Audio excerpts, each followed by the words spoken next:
Hello everybody, happy Monday. Welcome to another episode of Learn with Flo. If you are new here, hello, I am Lauryn Moore, functional nutrition practitioner, and here to really bring you all of the relevant education and topics, some more long form actual discussion where we can get into the nuance of a lot of these very relevant health topics. And one of the biggest things that I really pride myself on in my practice and love to do is dig into more of what someone might consider the taboo topics. I can't tell you how many times I have patients in my office who, we're jamming out about their health and looking at lab markers and looking at how their hormones are connected to their gut health and their thyroid is connected to their liver detox pathways and their fertility is a sign of overall metabolic health. And one of the biggest things that I tend to hear in practice is individuals asking me, they're like, why is nobody talking about this? Why has nobody taught me this before?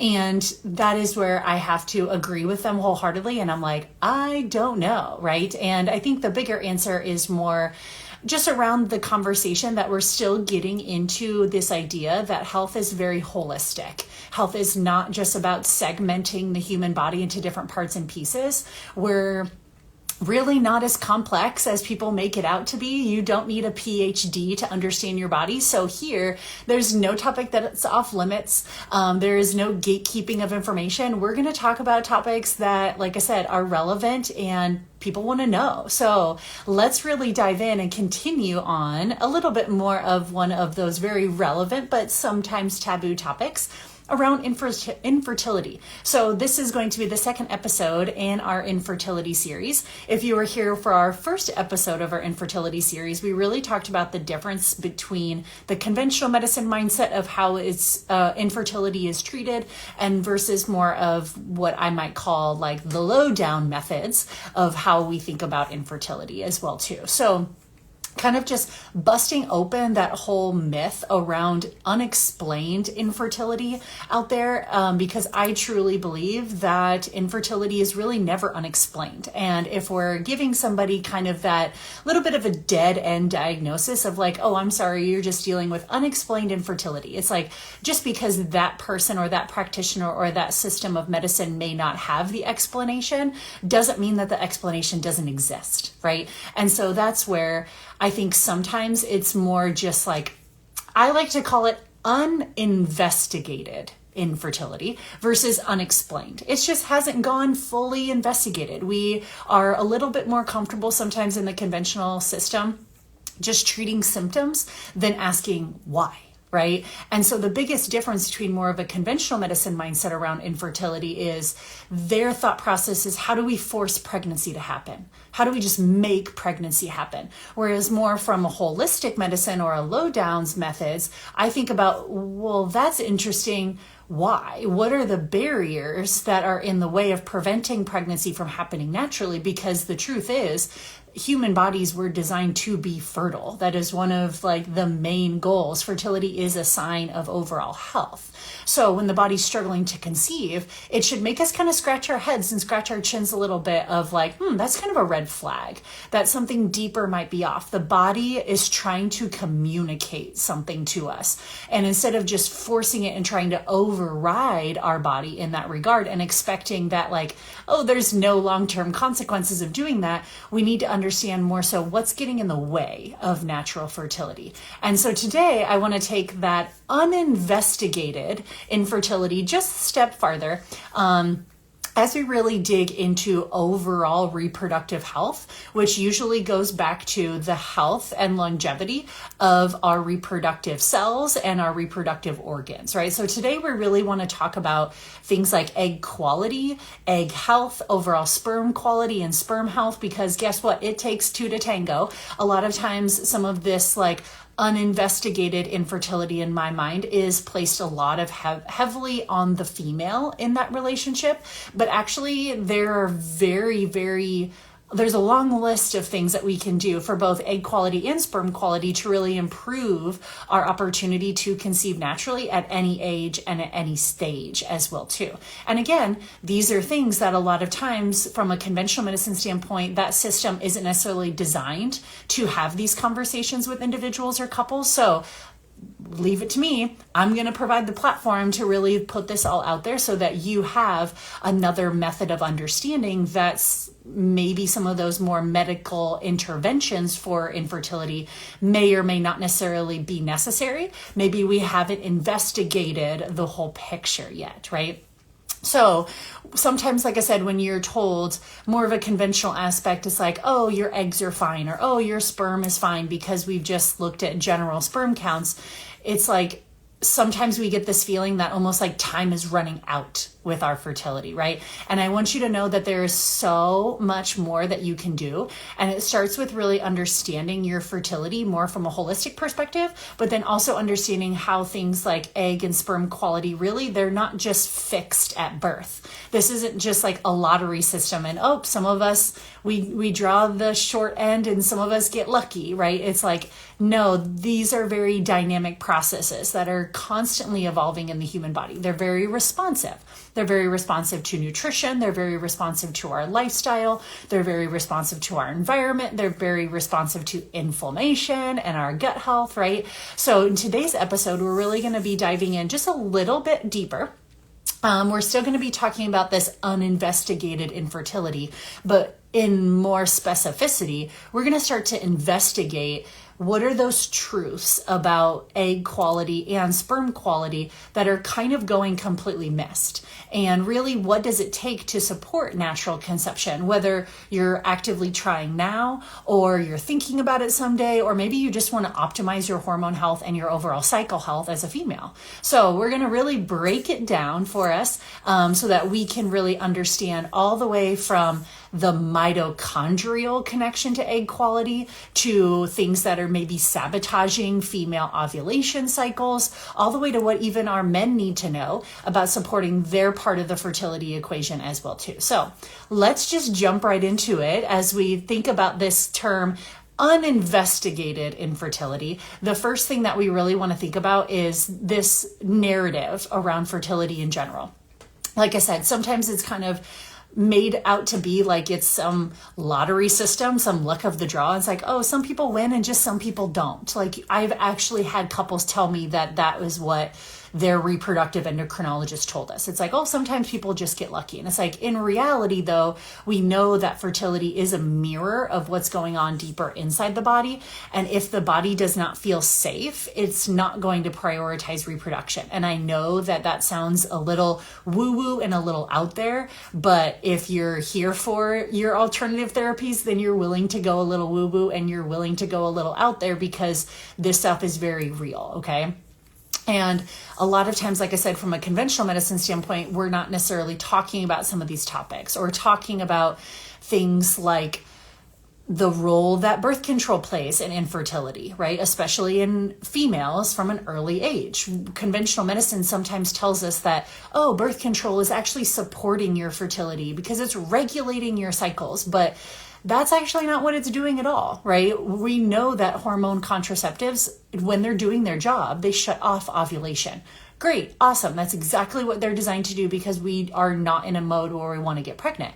But by doing that and shutting off ovulation, we have to realize that we're overriding the brain to ovary connection and communication. We're masking, we're not regulating anything. We're just masking some of the deeper issues like potential PCOS, endometriosis, nutrient deficiencies, right?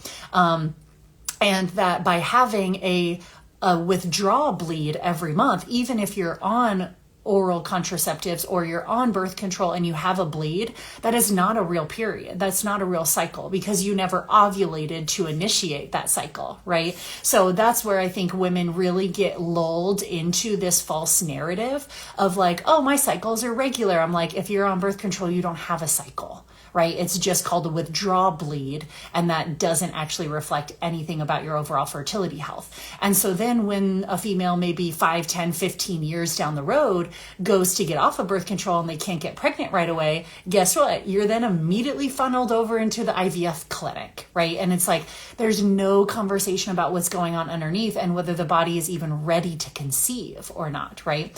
So that's why we need to really investigate, like, why is ovulation not happening? Why is the luteal phase short? Why is there inflammation in the pelvic cavity? Like, it skips that whole process of being investigative about it. And it really just like forces the body to do something that maybe it's not ready for a reason. And it's doing that as a protective mechanism. So at the lowdown though, I'm going to take a different approach. I'm going to start asking like, okay, the human body was designed to be fertile. What are the barriers in the way of either healthy, consistent ovulation? Why does the body not feel safe to sustain a pregnancy? What is this overall cycle trying to tell us? And stop viewing infertility as some like random defect, but actually view it as this beautiful communication from the human body. And oftentimes, if we really remove those barriers, we start to shift the entire outcome of it, right? So looking at this concept of, like I said, fully uninvestigated infertility, part of that can be looking at the overall health of certain reproductive cells. One of those being the egg, right? Coming from the female side of the reproductive equation. So something that we really don't hear about a lot of times in more of a conventional fertility office is that your egg quality, it's not just about your age. Your egg quality as a female is actually a greater reflection of something called your mitochondrial health. If you go way back to your biochemistry days of high school, you may remember, oh, mitochondria are the powerhouses of the cell, right? And you're not wrong. Like that is completely accurate, but it's so much more, right? Because do we even really know what that means? Mitochondria, being the powerhouse of the cell, literally dictate the life and death cycle of that cell. So it's going to literally dictate the life and death of the egg in a female situation. So we need mitochondrial health for ovulation, for fertilization of an egg, and for that early embryo development is very dependent on the female mitochondrial health. So yes, your eggs, as a female, your eggs do form before you're born. And yes, the egg that your body selects every month as the one to be ovulated, that is influenced by your current environment, okay? So if your mitochondria are under stress, or your body is depleted, or your body is overwhelmed by inflammation, and the body is like, no, this is not a time to be pregnant, that egg will struggle to develop properly, and that egg are relatively slim, right? It goes way down.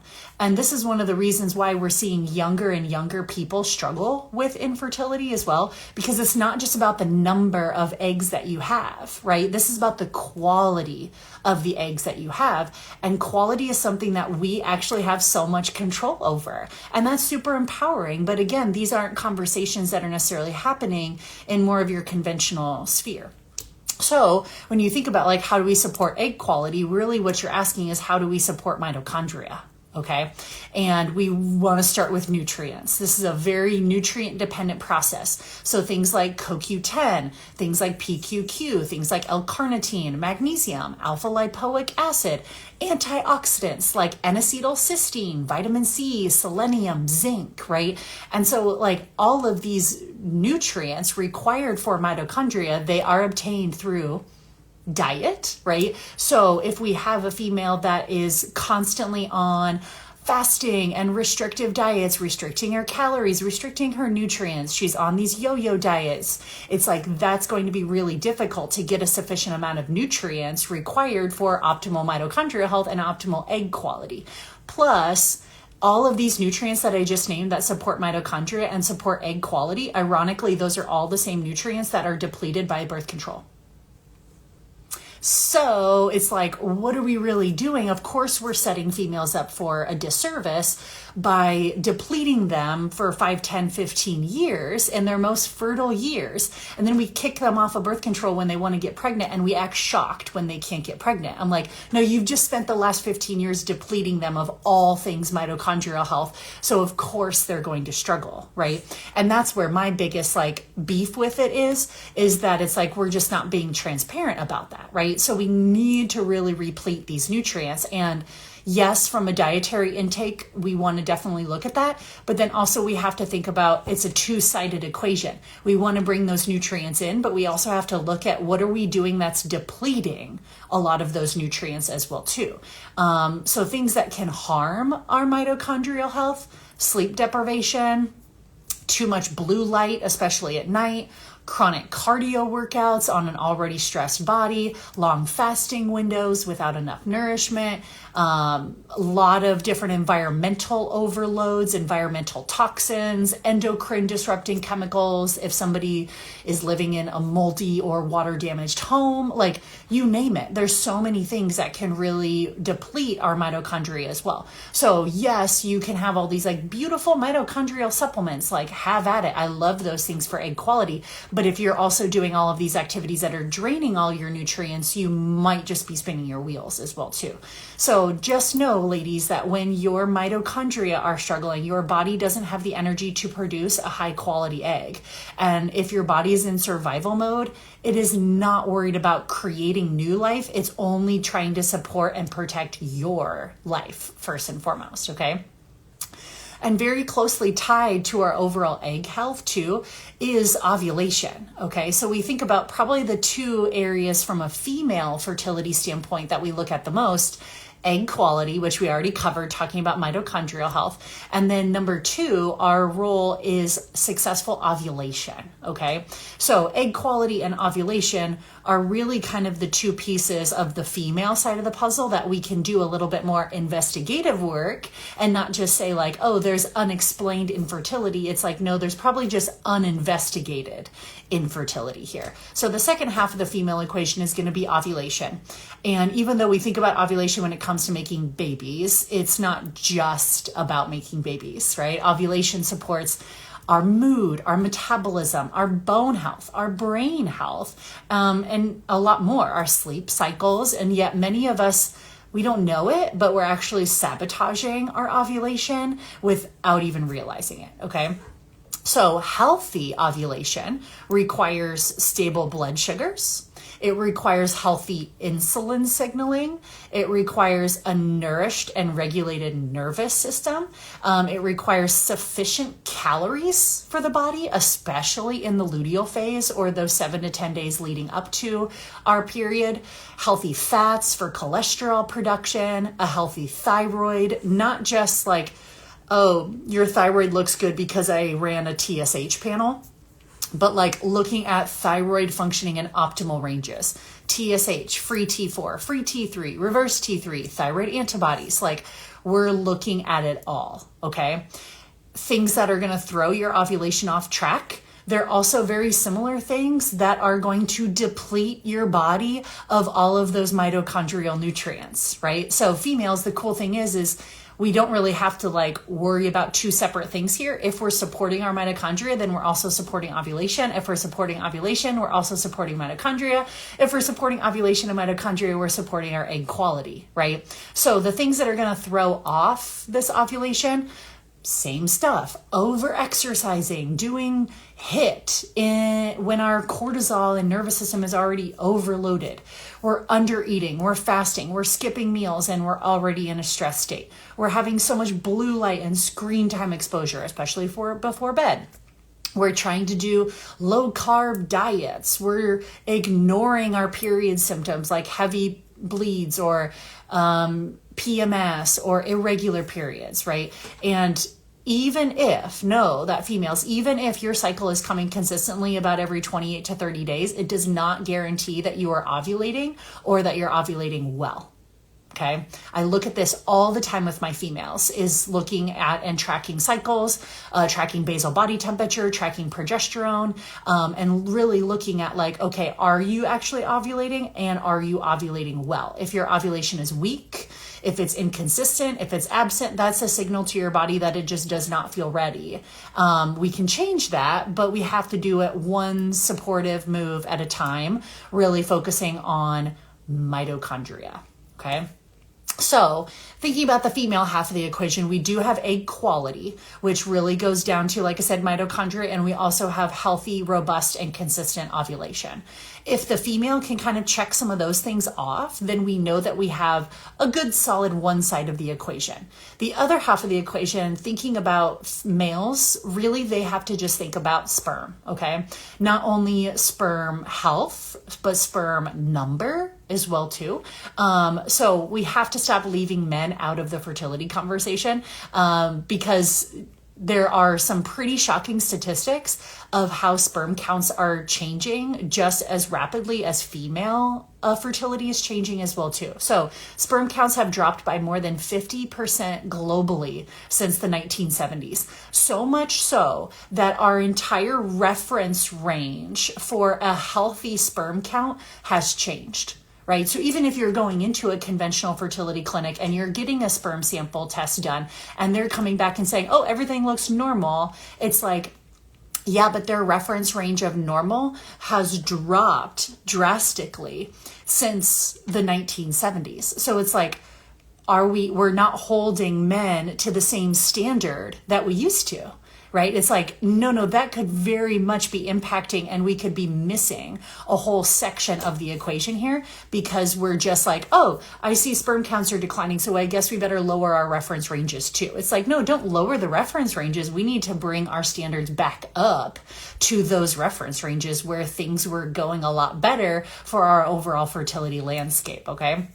So conventional fertility evaluations often give the male kind of a free pass in that regard.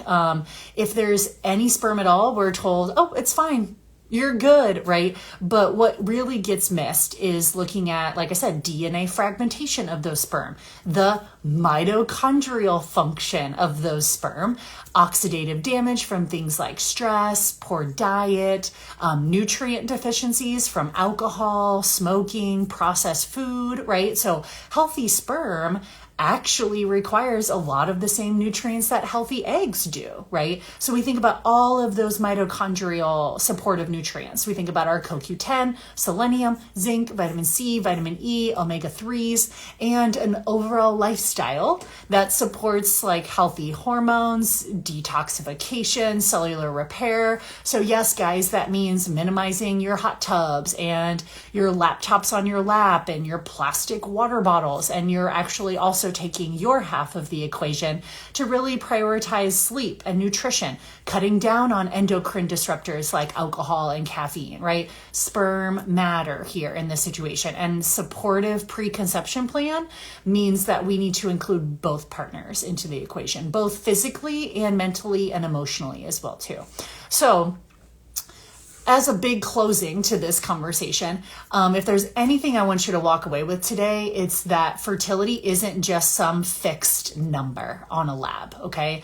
It's never unexplained. It's really just a reflection of your whole body health. And if you are struggling with infertility or unexplained infertility, it's actually probably uninvestigated infertility. It's either we're not taking a look at things that are impacting egg quality. We're not taking a look at things that are impacting sperm quality. We're not taking a look at things that are impacting ovulation.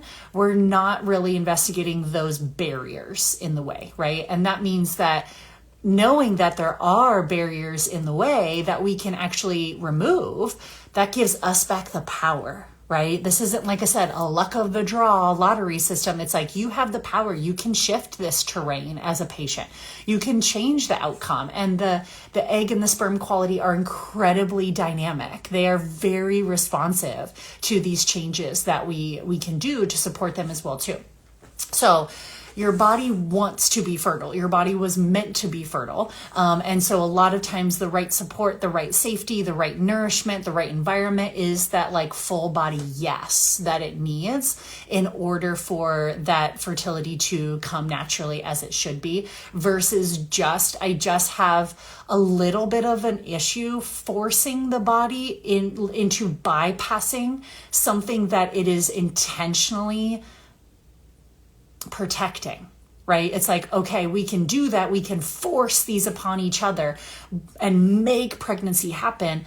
But then does that female have like an awful pregnancy experience because she was already super depleted going into it? And then we're surprised when she has postpartum depression, postpartum anxiety, or she has terrible morning sickness, or she ends up with preeclampsia, or we have a traumatic birth experience, right? It's like all of these things we act like surprised by when we're forcing something that the body doesn't feel ready for, right? Especially when there is so much of an energetic load on the female body to kind of carry a lot of that pregnancy. we have to look at that bigger picture, not just like, oh, what a success, I forced you to get pregnant. It's like, yeah, but is that a success if the entire pregnancy is a struggle and it's high risk and it's just a miserable experience? It's like, I think we can do better. And a better standard of care for me is helping people recognize all of the different things they do have control over in that fertility equation. So don't let someone tell you that unexplained infertility is a thing. It's really actually probably just uninvestigated infertility. And also that, like I said, your egg and sperm quality can't be something that you support and want to support, even into like thinking about supporting pre-conception before you're actually looking to conceive. All of these things are, like I said, immensely important. So we're going to continue to build on this uninvestigated infertility conversation so that you guys have so many more resources besides just thinking that medically assisted fertility options are your only treatment. I want people to know that there's other paths. There's other options. It doesn't make one good or bad or right or wrong. It just means that I want people to have that knowledge because, again, people come to me and they're like, why are people not talking about this? And I'm like, I'm going to talk about it. So come back next week, next Monday, for another episode of Learn with Flo. In the meantime, if you're curious about your own fertility journey, you're curious about some of these labs that I'm talking about to investigate mitochondrial health and your metabolic health, jump over to the link in my bio. You can schedule yourself a functional wellness consult where we can run all of these labs and more and really dig into a lot of those root causes that we were talking about today and jam out even more on this mitochondrial health conversation. So have a great week and we'll see everybody next Monday.